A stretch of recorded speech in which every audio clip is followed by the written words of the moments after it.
Yes, because 2015 na for good ko no, then 2016 na met na ko ang lifestyles tungod kay na dengue ko. Sama karon uso na po kayo mga dengue, di ba?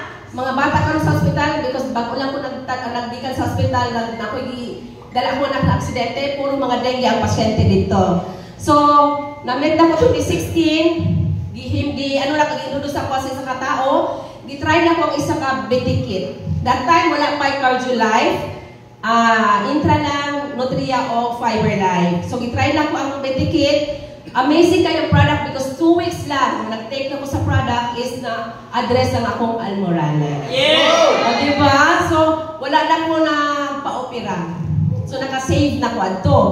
Gipadayon ako pag-inom because giingon man dito nga 3 months detox program. So, wala na ko nakabantay nga even akong asthma na address. Even ang skin asthma sa akong anak, iyang asthma mismo. So, gipadayon ako maghimo ang pag-inom until gitry na akong share ang product kasi amazing, di ba? Hindi ka maulaw mag-share, yes or yes? Yes! Amazing na itong product. So, gitry na akong share. 4 months lang, naghimo na ako ang business. Naka-acquire ko brand new nga sakinan, EcoSport. Diba? Wala na ako nakuha sa 5 years na ako sa Hong Kong. Imagine mo na mo, no?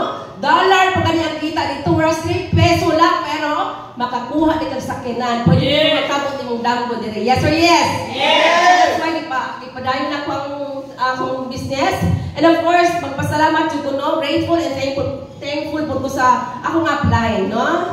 Na siya'y nagtulog din sa karon, no other than our National Marketing Director, Marites Ronda, and ang iyang husband, no? So sila kahit sa mga sila nagtulog sa mga, and until now, pinapadayo na mo og himo ang business because I'm sure nito usad ko nga na ay mahitabo nga kausaban sa akong kinabuhi, no?